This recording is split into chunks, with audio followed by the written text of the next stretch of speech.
So, hello guys. Ito naman yung gagawin ko is phone bag strap siya guys. Ayan. Para sa ginawa kong phone bag, nagagawan ko siya ng strap niya.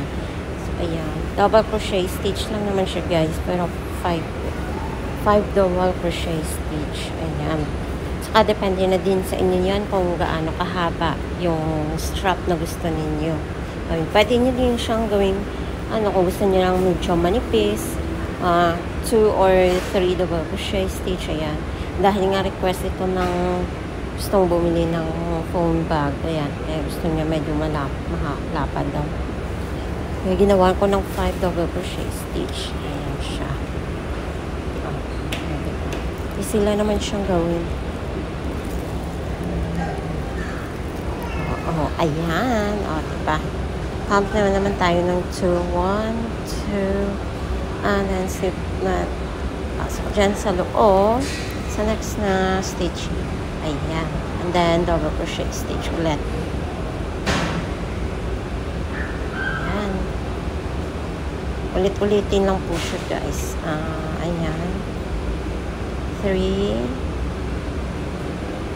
and then 4 double crochet. Ulit pa tayo. Ayan.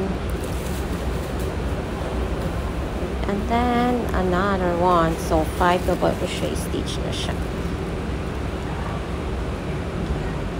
Ulitin lang and then balik na rin lang natin. Ayan, turn lang natin. And then ulit mag-count ulit ng 2 chain. And then sa next niyan tas gawa tayo ulit ng double crochet stitch. Naka-easy lang talaga siya na bag strap or phone bag strap. Ayan. 5 ply muna ako po yung gamit ko dito guys. And then yung crochet hook is size 2mm. Ayan. Ayan, hinantay niya pa ito. So, sige, tuloy lang natin paggawa. Ayan. Pinaka-easy lang siya gawin. Ayan. Repeat lang natin. Ayan. Count ulit tayo ng 2. Ayan. Then, ayan. Double crochet stitch ulit.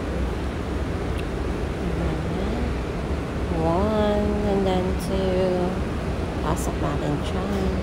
Yan po yung tinatawag na double crochet stitch. So, ganda-ganda talaga. Tuloy lang natin. Diba? So, ayan.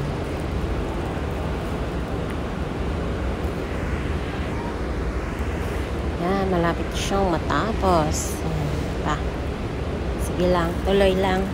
Para hindi pa mapashoot. Hindi pa mapasok, nadudulas. Ayan.